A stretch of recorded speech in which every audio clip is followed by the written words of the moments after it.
Wherever you are, whoever you are listening to the only hour that ever was or ever will be. This is the most important hour in your entire life, for during this hour you will decide your future and thus our collective futures. This is the hour of the time, and I'm William Cooper. Tonight is the fifth and final episode of our visit with Mr. A. Ralph Epperson. Don't even think of getting up out of your chair, folks. You don't want to miss one single moment of tonight's episode of the Hour of the Time.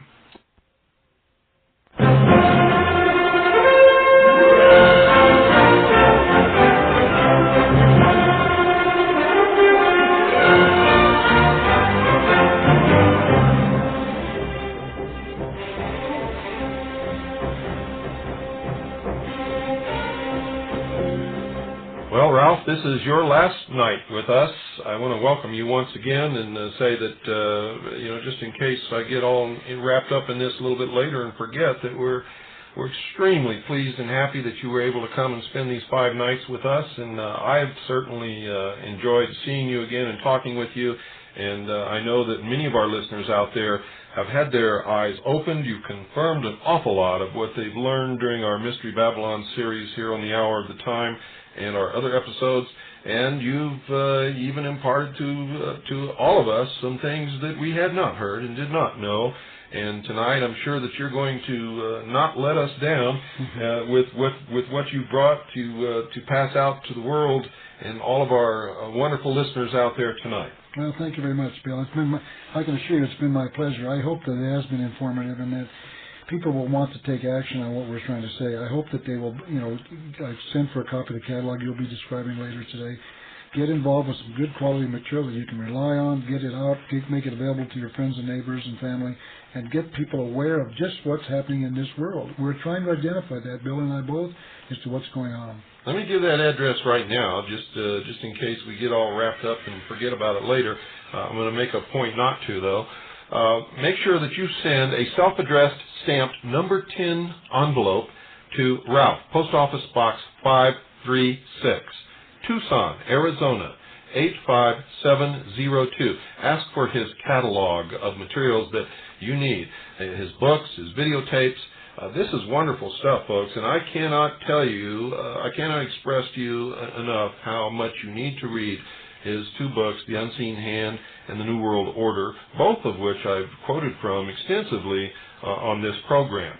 So write to Ralph, Post Office Box 536, Tucson, Arizona 85702. That's Ralph, Post Office Box 536, Tucson, Arizona 85702. And every time you order something from his catalog, say you heard about him first on the Hour of the Time, and he's agreed to share a small percentage of the money that he derives from his products with the Hour of the Time to help us continue to keep this broadcast going.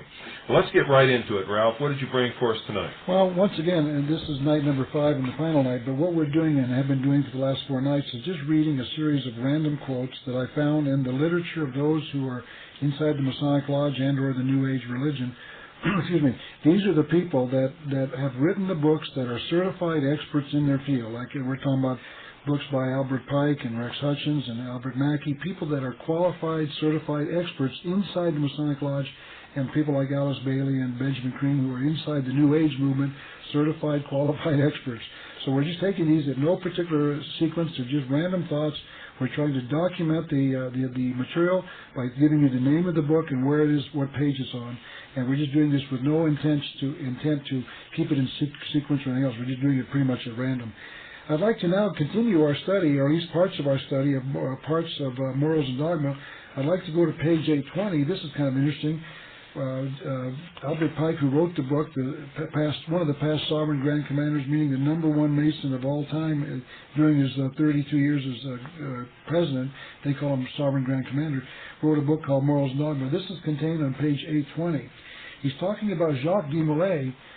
Jacques de Molay was the head of the Knights Templar back around 1300, and he's now going to talk about him. The Masons do connect themselves back to the Knights Templar. Jacques de Molay was executed by the Catholic Church for sins and crimes against the government and the Church. Burned at the stake on March the 11th in the year 1313. Okay, very good. Jacques de Molay, before his execution, the chief of the doomed order, organized and instituted what afterward came to be called Scottish Masonry. So they're saying that Jacques de Molay founded the Scottish Rite of Freemasonry. He said, Pike goes on, the legend of Osiris the sun god, we've talked about, I'm sure Bill's talked about in great detail. Many hours. The legend of Osiris was revived and adopted to symbolize the destruction of the order. The Pope and the King soon after perished in a strange and sudden manner, which is very true. As Jacques de Molay was on the stake being burned, he prophesied or predicted, whatever you want to call it, that the Pope and the King both would die within certain specified periods of time, and indeed that happened. Well, the legend goes that he invited the Pope and the King to appear with him before God at a certain specified time in the future after he was dead, and answer for their crimes. And the truth is that this is a legend invented by Freemasonry and the Knights Templars in particular. The witnesses who were there that witnessed the burning of Jacques de Molay say that this never, in fact, happened. Okay, fine, very good. Well, anyway, this is a quote from Albert Pike's book. He goes on to now continue. The order, meaning the Knights Templar, disappeared at once. Its estates and wealth were confiscated, and it seemed to have ceased to exist. Nevertheless, it lived under other names and governed by unknown chiefs, revealing itself only to those who, in passing through a series of degrees, had proven themselves worthy to be entrusted with the dangerous secret. That was a bolt of lightning, so if I may, let me reread that last sentence as soon as this rumble gets through. The thunder came at an appropriate, auspicious moment. That's another one of these coincidences, isn't it? Okay, so let's go through the last part. These secret chiefs the initiates have been going through a series of degrees, and those who have proven themselves worthy to be entrusted with the dangerous secret. So here we see that the Masons are controlled by someone that they don't even know controls them. This organized unknown chiefs, plural. But there are people inside the lodge who do know who those men are. That's what that's all about. Okay, let's continue with our study. Here's a page 2. Now that was let me just expound upon that. Was the legend, the old legend of the 9 hidden supervisors. You'll find it in the legend of the origin of the Order of the Rose and Cross.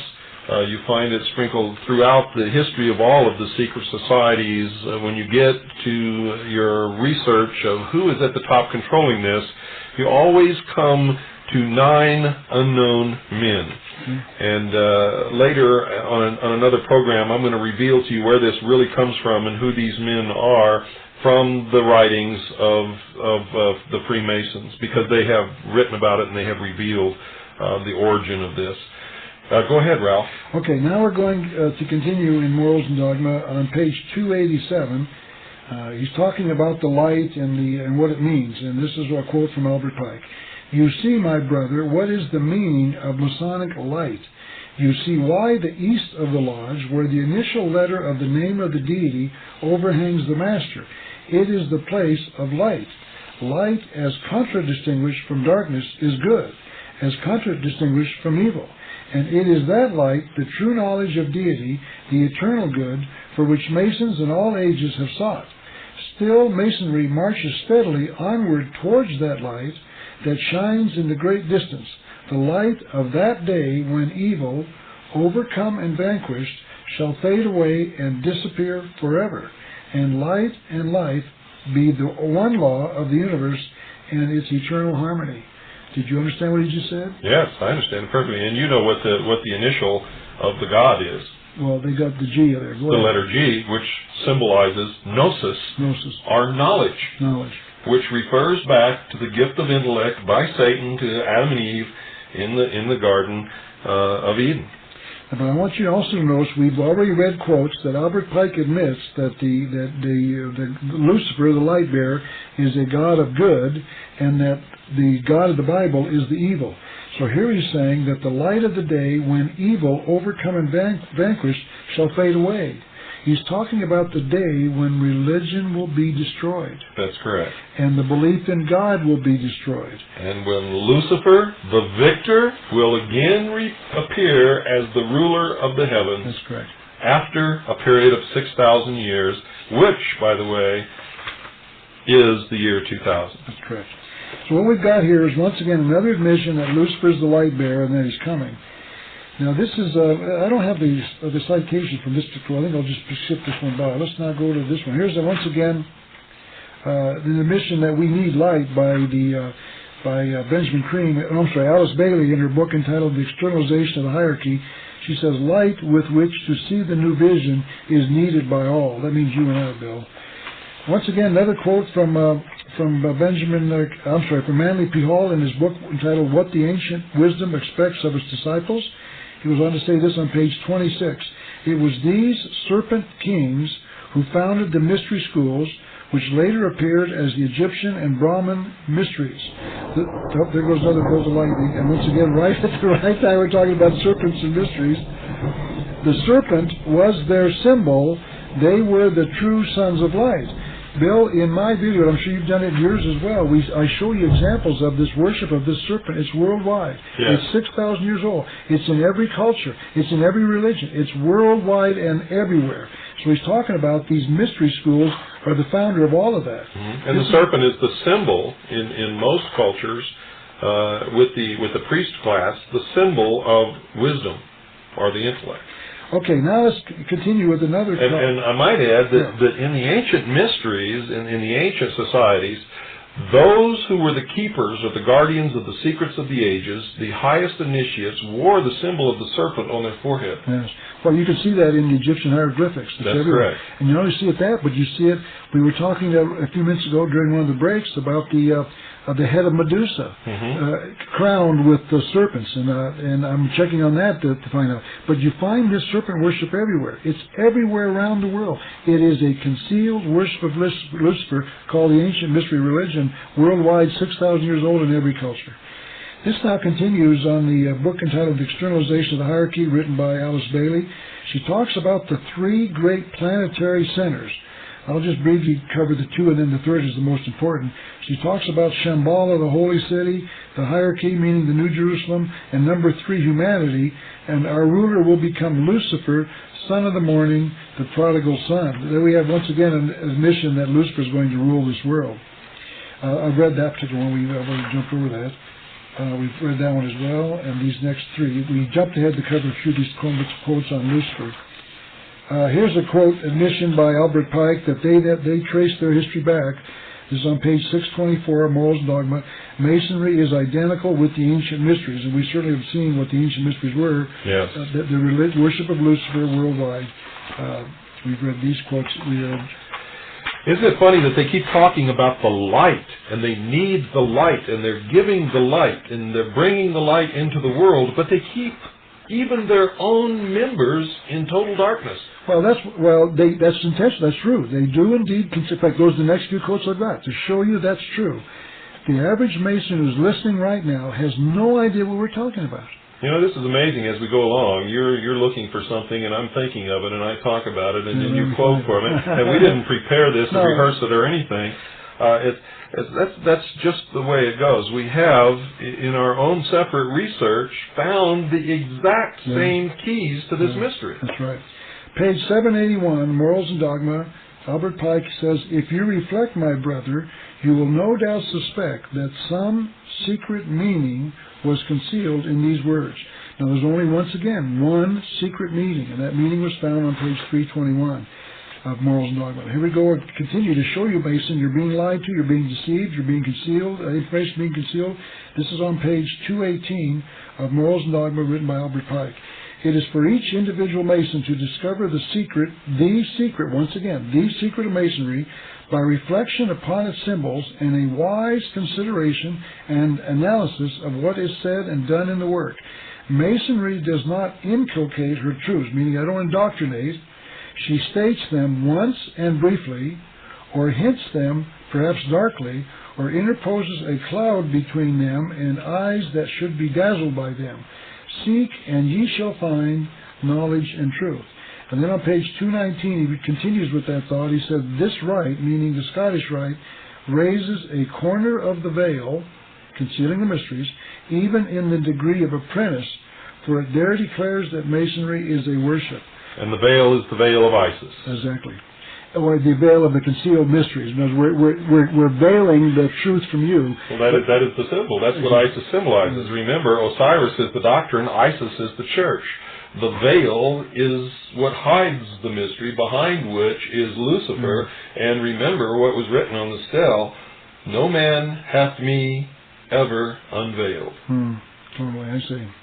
Okay, here we go once again. This is now in The Lost Keys of Freemasonry, to show the Mason that he's being lied to as well. Here he says, the initiated brother realizes on page 13 and 14 of The Lost Keys of Freemasonry, written by Manly P. Hall.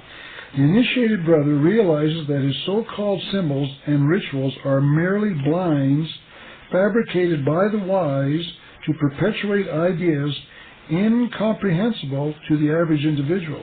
He also realizes that few Masons of today know or appreciate the mystic meaning concealed within these rituals. Mason, he's talking to you. You are being lied to. The truth is being concealed from you. It's time for you to figure that out and then get out. Bill, I'm going to have to ask you to help me with this one. I'm going to show you a drawing that's on page 252 of Morals and Dogma. I know you've seen this drawing as well, but I hope you'll confirm for me that I'm showing you a picture of what appears to be two kings in a circle.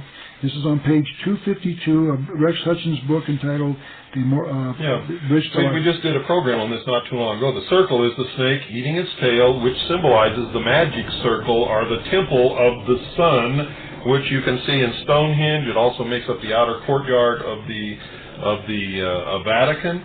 Inside you can see the symbol of the generative force, the androgynous god, the symbols for male and female, the triangle and the inverted triangle. It also signifies as above, so below, the microcosm, which is man as compared to the universe.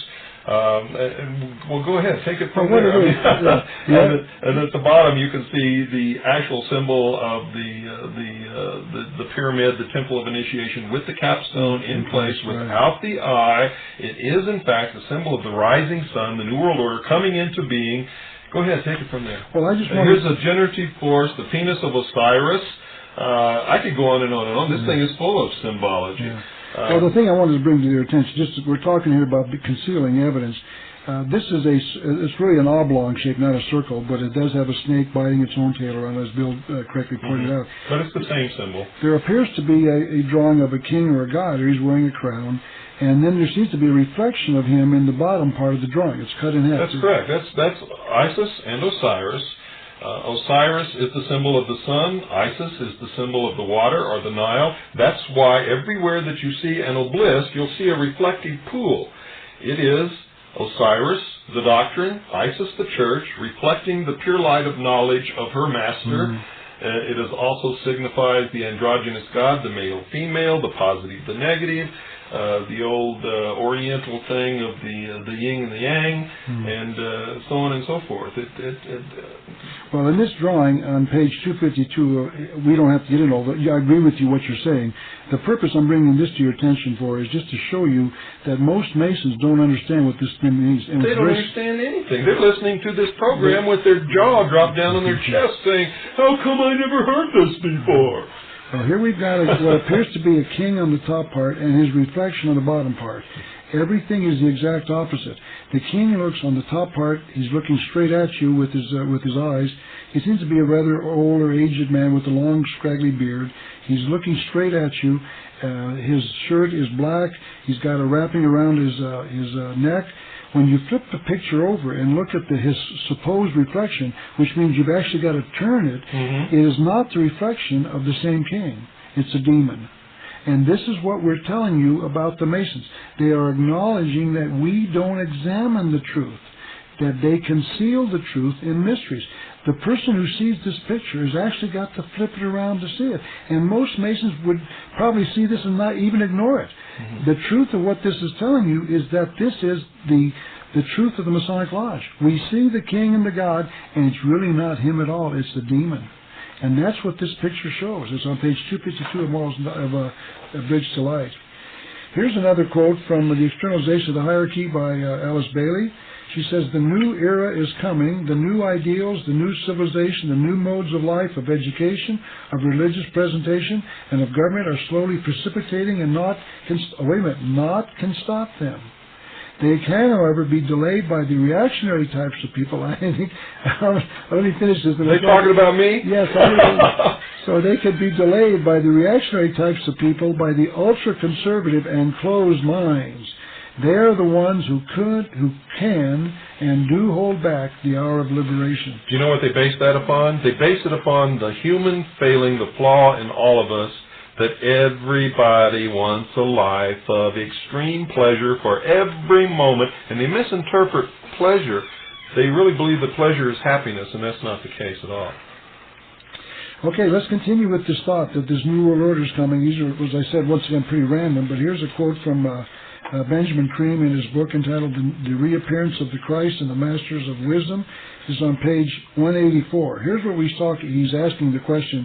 An interviewer is asking Mr. Cream the question, and Mr. Cream responds. The question is, what about the breakdown of family life? So Mr. Cream, this New Age expert, is now going to speak on that subject. He says, everything is breaking down. Oh, there goes the bolt of lightning again. All the old institutions, and the family is also one of the institutions, are breaking down.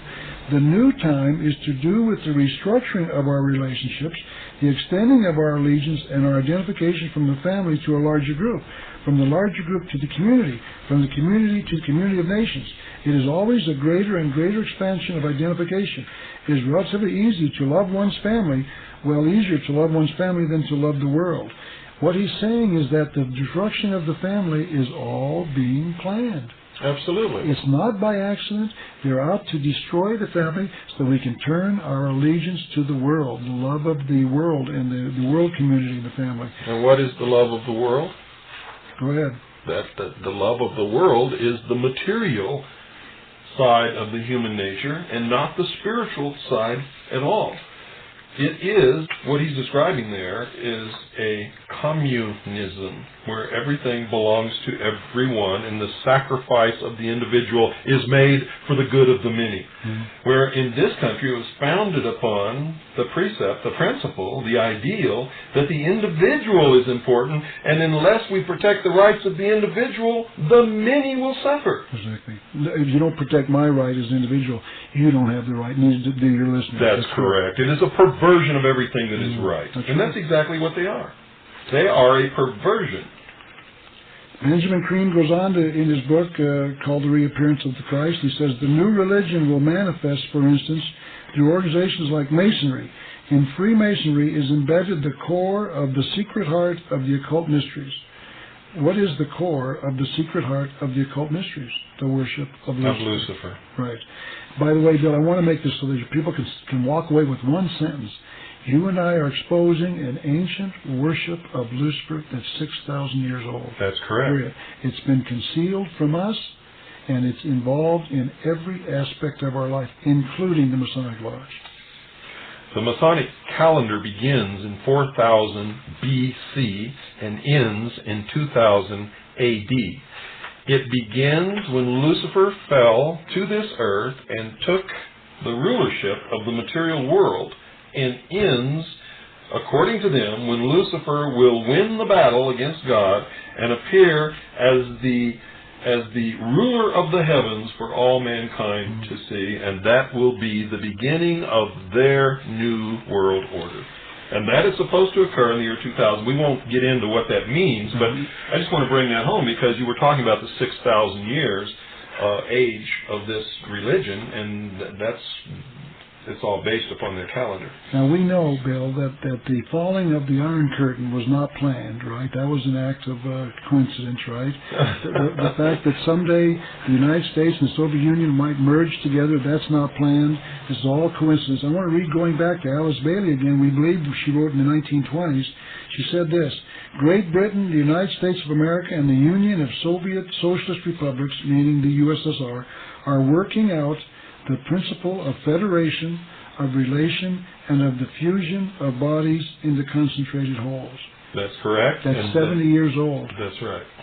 This is not something new that George Bush thought of. Not something new at all. In fact, the Bolshevik Revolution was financed and created by people in New York and London. Yeah. Here's another quote from Alice Bailey. She said, "The ideal of this new world order is divorced from all nationalistic concepts and aspirations." That's right. And you and I say, oh no, it can't happen here. There is no one world government coming. We just read it from 1920. Well, Monday night, they heard me read newspaper articles verbatim describing the New World Order that was coming, and these newspaper articles were printed in 1942, 1943, even before the war was over, before the United Nations was even thought of or formed. They were talking about the United Nations that had already been formed in secret. That's right. Okay, once again, Benjamin Cream, The Reappearance of the Christ and the Masters of Wisdom, page 69. Now, let's make a clarification here. When they talk about Christ, it's not the Christ that we talk about. Oh, no. In fact, that's a good point, Bill. Let's talk about that. Let's make sure that these people understand. When Benjamin Cream talks about, in his book, the reappearance of the Christ, he's not talking about the return of Jesus, that's the one that's prophesied in the Bible. Their Christ is an ascended master named Jesus. Nothing to do with the Christ of the Bible. Actually, they take it farther than that. It's not even an ascended master or a person. It's an office that can be held by anyone. Yeah, okay. And in fact, they teach in the New Age that you too can become Christed. Yeah. You can become a Christ. Well, what he's saying, though, is that, understand, I want the Christians to feel that we're promoting that Benjamin Cream says they know he's that. talking about Jesus. They know what we're talking about. Okay, here we go now. This is the New World Order, according to Benjamin Cream, the New Ager. For the poor, undernourished, and exploited masses of the world, the return of the Christ and hierarchy, once again, notice he's not coming back by himself, will be the beginning of true living. For the first time in recorded history, the produce of the world will be shared among all men. For the advanced, developed nations of the West, that third of the world which today grabs, exploits, and wastes most of the food, raw materials, and energy of the world, a new experience, the wilderness experience, will become necessary. We will have to learn to live more simply. Now this is the age-old dream of communism that they've proven to themselves over and over again doesn't work, but they won't let go of it. Why? Why do they cling to this failed idea that everywhere it's ever been tried has just crumbled in front of their faces? It doesn't work. What makes them cling to this silly philosophy? The only way to answer that is for me to ask them, but let's just go back. And there's something else, too. When he makes that statement, he doesn't mention that it is them who have kept the people poor and who have exploited them throughout history. That's what he's saying here. He's saying he's not saying that. I agree with you. And then they use the condition that they brought about as justification for the enslavement of humanity in the future. What he's saying here is that the West, we have exploited and wasted and grabbed the wealth of the world. And the solution to that is, as Karl Marx wrote, from each according to his ability, to each according to his need. By the way, a new Marxist just said that a couple of months ago. His name is Bill Clinton. That's right. What did Bill Clinton say? We're going to tax the rich to share the cost of the burden. The middle class will not have to pay these taxes. We're going to take from the rich to give to the poor. That's called Marxist communism. It's not Americanism. It's not moral. It's not constitutional. It is Bill Clinton. And where did Clinton get the idea from? From Karl Marx, who wrote about it. And now we've got even Benjamin Cream saying the same thing. Well, I hate to cut you off, Ralph, but this is a good time to do it. It's time for our break. Don't go away, folks. We'll be right back after this very, very short pause.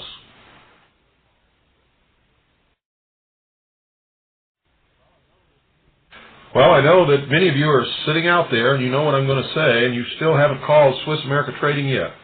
What's holding you up? How can you look your family in the eye and tell them that you've got your investments in paper assets? What's the matter with you? Don't you learn from history? Now, for those of you who have already made your inquiries and have made your decisions, I'm not talking to you. You go about your business. However, those of you who have not called Swiss America Trading yet need to get up right now, go to your phone, because there's going to be a little music here. I haven't decided what it's going to be yet, but you're going to get some music before we go back to the rest of the program.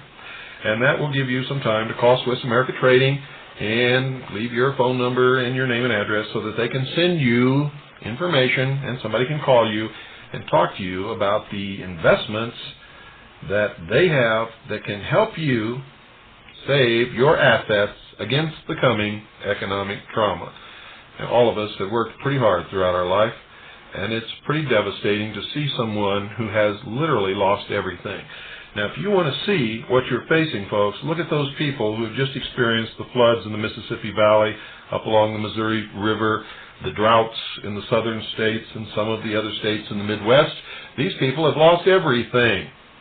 Now, if you don't want to find yourself in the same situation, you need to do something right now to protect your assets against what's coming. The best protection throughout the history of the world has been precious metals in its various forms. Some forms are better than others. That's why you need to talk to the experts at Swiss America Trading. Some of you may want to get into high-priced numismatic coins, a coin where there is a $50 by weight of measure value of gold in the coin, and you might pay $3,000 to $4,000 for that coin. Now, I'm not telling you not to do it. I'm telling you that in our research, we found that against what's coming in the future, a total and complete economic collapse, there's not going to be too many people sitting around collecting coins that are going to give you what you think a coin like that is worth. So call Swiss America Trading right now and talk to the experts there. Ask them some good, hard questions. Ask them to tell you about all of their different forms of investment that will protect your assets against inflation, depression, all of the things that we know may be coming in the future. And do it now. And for those of you who say inflation, depression, those are two opposite ends of the stick, you're absolutely right. But we're going to face right now inflation of the dollar, and it's going to be a tremendous amount of inflation. And where do I get this?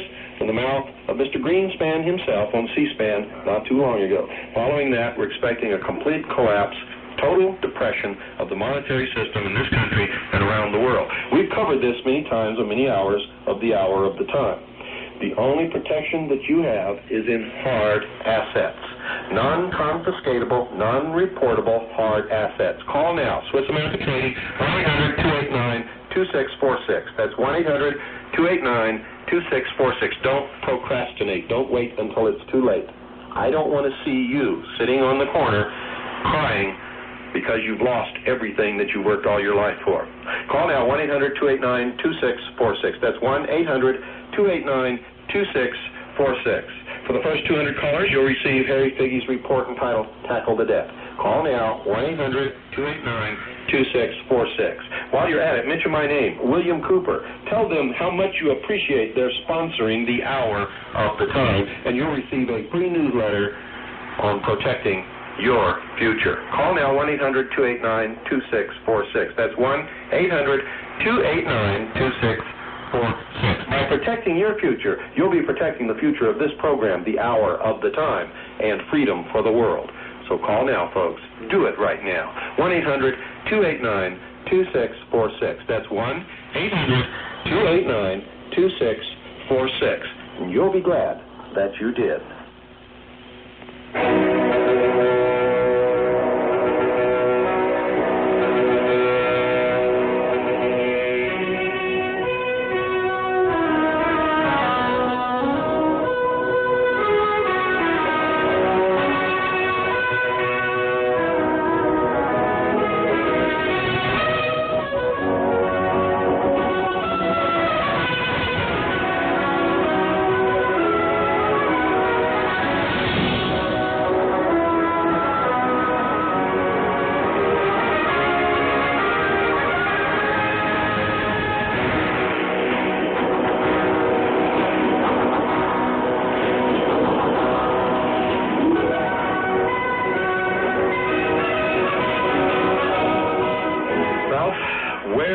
we leave off? Right in the middle of this then, Bill, I believe. I think it'd probably be good now to those of the audience that are meat eaters, they might enjoy this particular quote out of the Reappearance of the Christ and the Masters of Wisdom by Benjamin Cream. Those the days of eating meat are changing. It says, in order to believe this on page 193 of his book. I got some level problems with you. Can you scoot your chair closer to the mic there? There you go. Okay, inevitably out of this change will come generally a vegetarian diet for mankind. This will be the norm. At some point along that evolutionary path, vegetarianism does become necessary. Just about 2 weeks ago here in Tucson, not here in Tucson, but in Tucson, I saw a couple of young people standing in front of a hamburger stand with a sign saying, "Don't eat meat."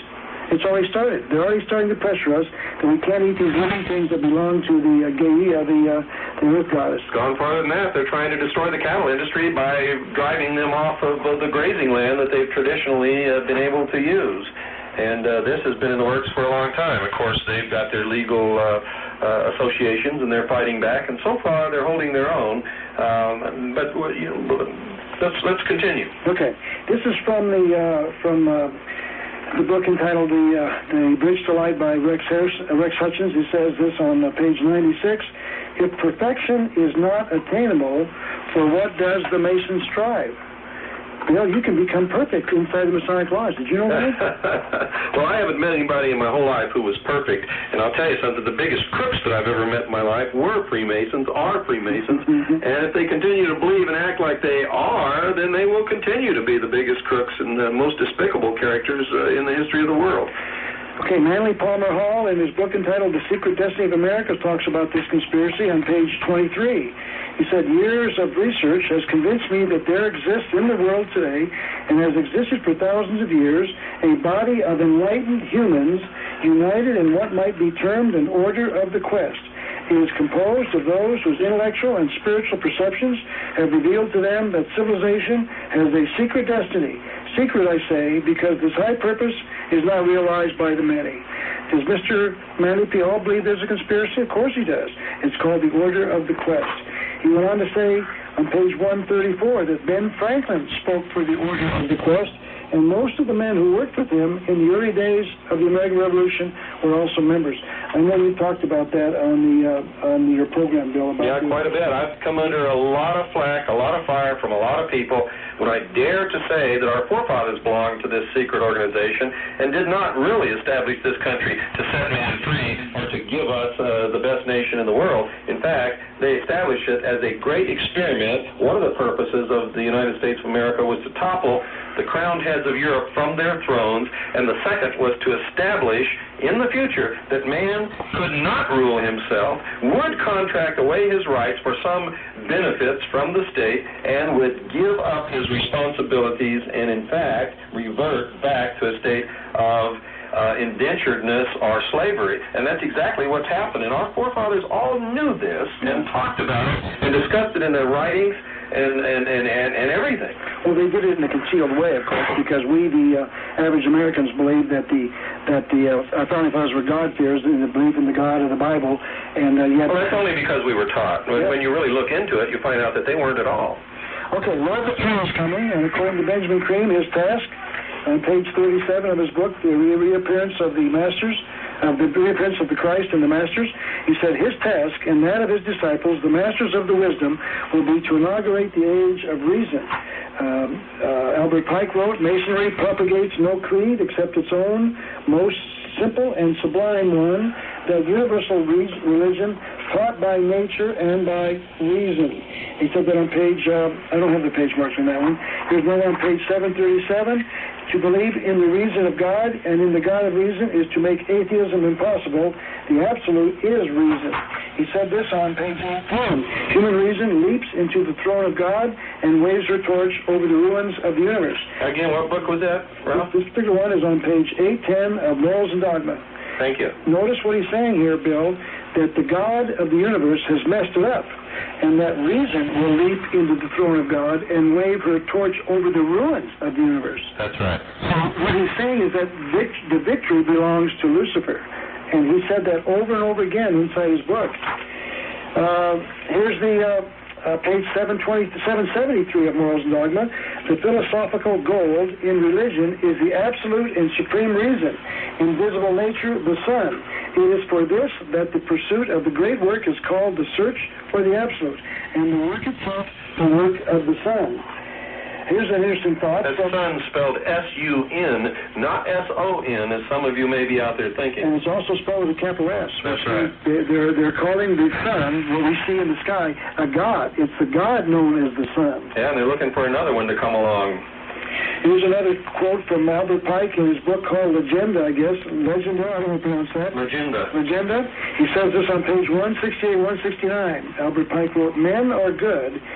Evil institutions alone have made them bad, and it is the duty of Masonry and of every knight to aid in leading them back to the truth." That's knight spelled K-N-I-G-H-T. Right, that's right. With the capital K meaning the Knights Templar, the Mason. Notice what he's saying, is that religion has messed men up, and Masonry will lead us back to the truth, which is the belief in Lucifer.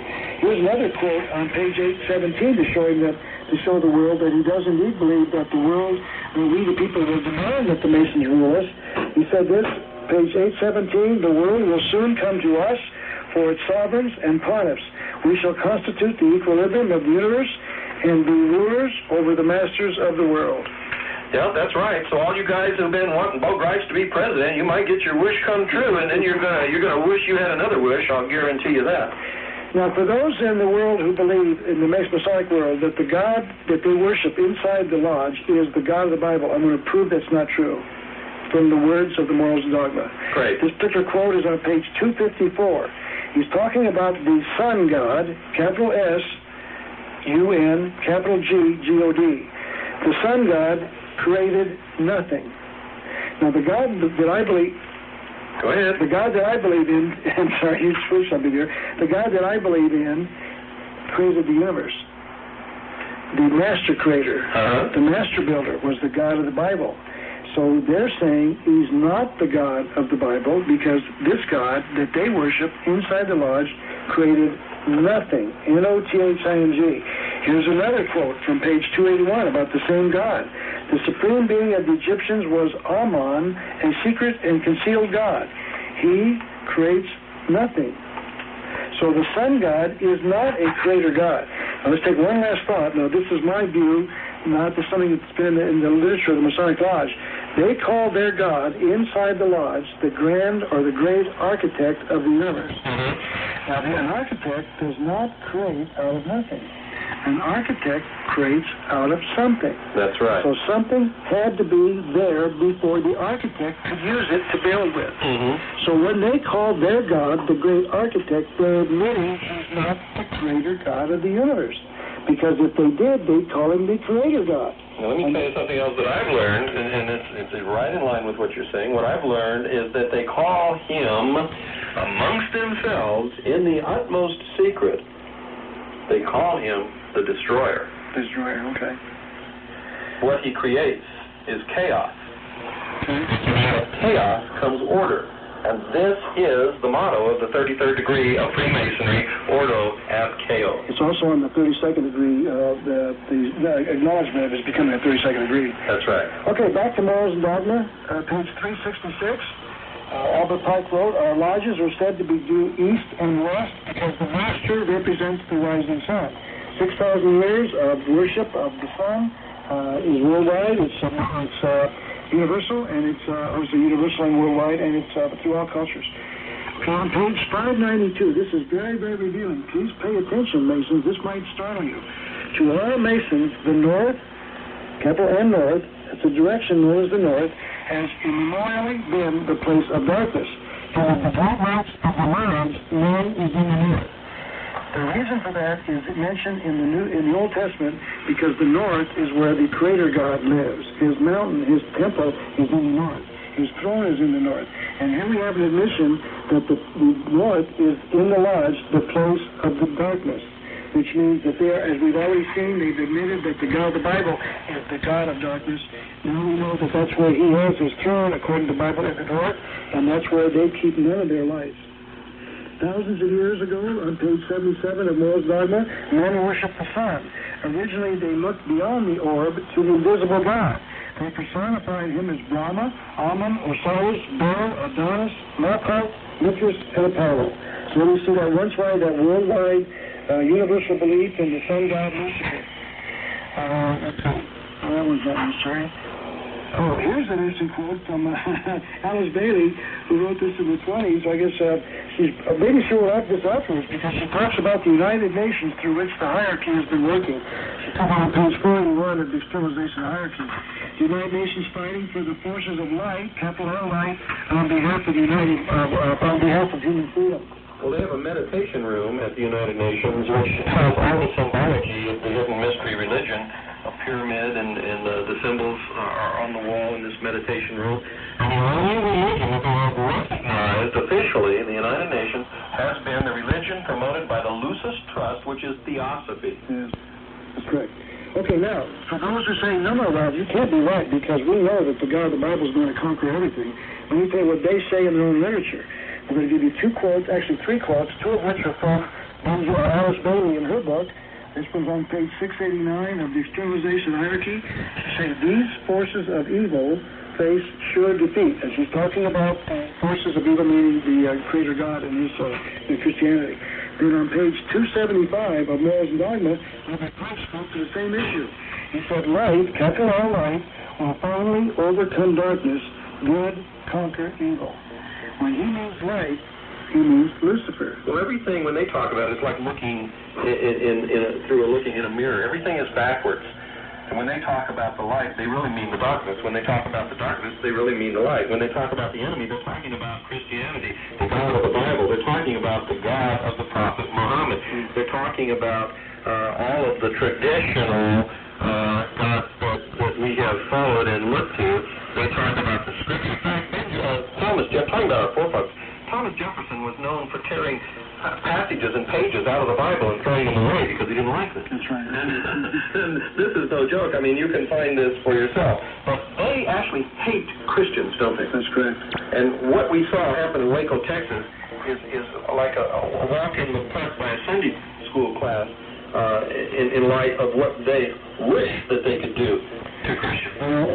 If you wouldn't mind, let's spend a minute on that. Let's talk about Hiroshima and Nagasaki.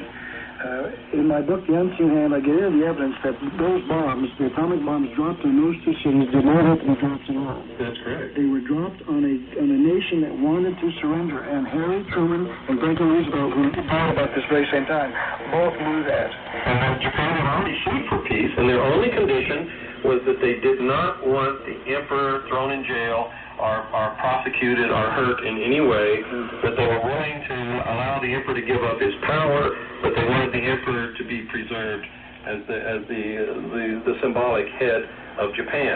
And we said no, unconditional surrender. We dropped the bombs, and then we did the exact same thing that they asked for to begin with. Well, let's continue with that thought about the dropping of the bombs. Those bombs were dropped on Christians.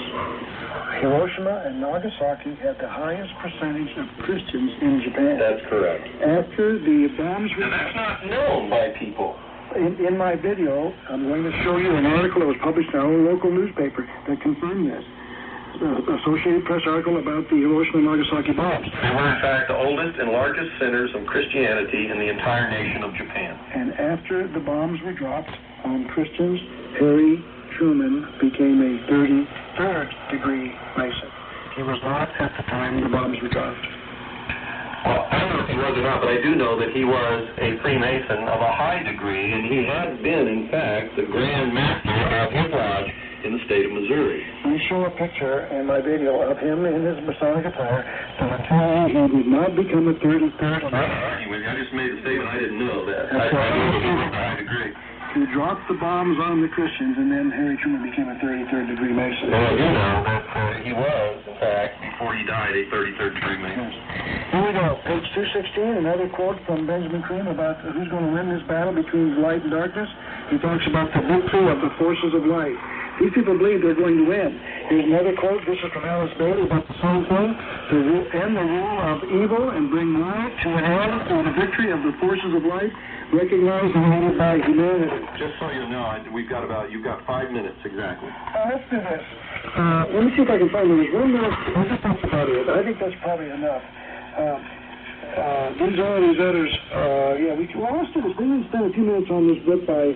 I want to end with if you want to mention my catalog, let's get that out, try to get people aware of what they can do to read the story about this. This is a book written by Terry Whitaker. We'll just go with it as long as we have, Bill. And then we can give him Whitaker. You know her? You know of her? I know of her. I've seen her on television. I know what she was teaching. And go ahead. Well, she's written a book entitled The Inner Path from Where You Are to Where You Want to Be by Terry Whitaker. We're going to read some of these quotes, just at random, from one page to another, and then when we run out of time, we'll just stop. She said, this is the age, this is the time of awakening, this is the time of the light, capital L light, and when I speak about the Christ, do not confuse it with Christianity, okay, she says? She says, others are right to live as they choose. There is no one single right way and no one single truth. Everybody's truth is right for them. So here's this woman buying psyopics, the same thing taught by the Masons, taught by the New Age religion. This is what makes millionaires. If I wanted to be a millionaire, I know how to do it. All I got to do is sit here at this microphone and tell people what they want to hear. Make them just feel wonderful. Promise them that they too can become a god and that they can do whatever they want, and the money will just flow into my hand. But I can't do that and won't do it. But that's exactly what this woman is doing, isn't it? Correct. And she was on to page 72. She goes, it's all right to do whatever brings you happiness. If you want to kill, murder, then, page 70 to 94, she says, the end of religion. There will be no more God of vengeance for us to fear, and therefore no more God-fearing people. Everyone will have found God within.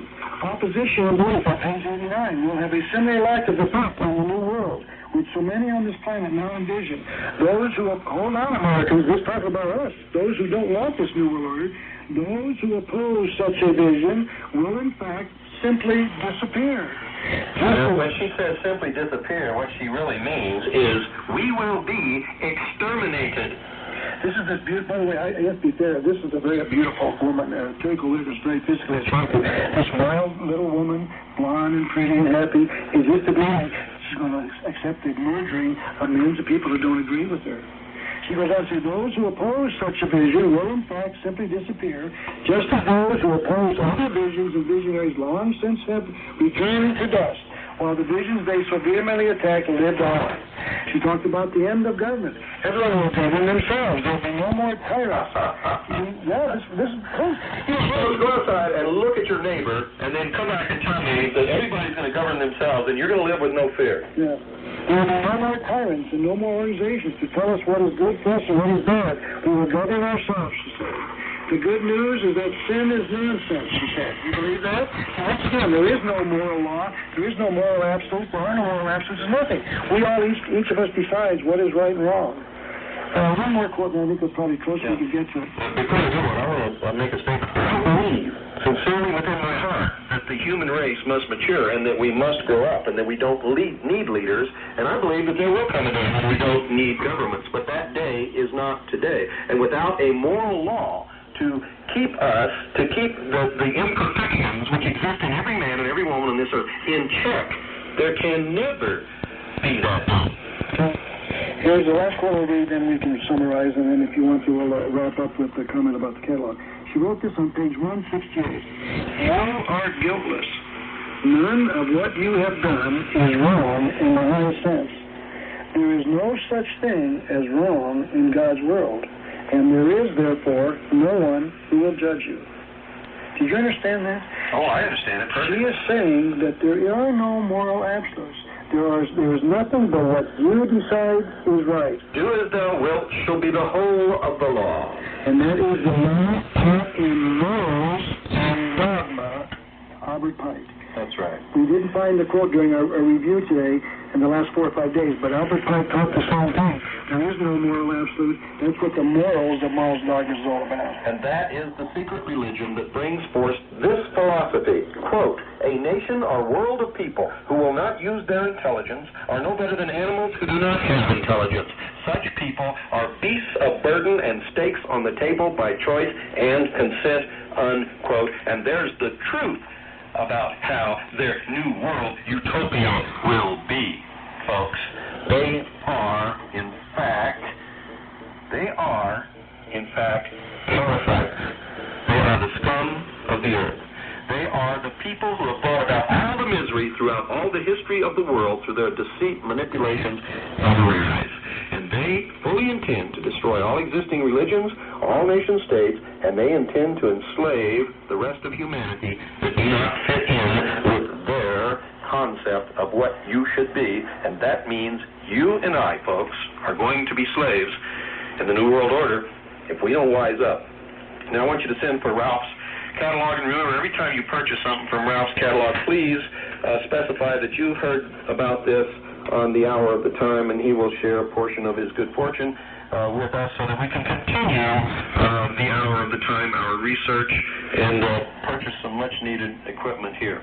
So send a self-addressed, stamped number 10 envelope to Ralph, Post Office Box 536, Tucson, Arizona, 85702. This is WWCR, Nashville, Tennessee, USA.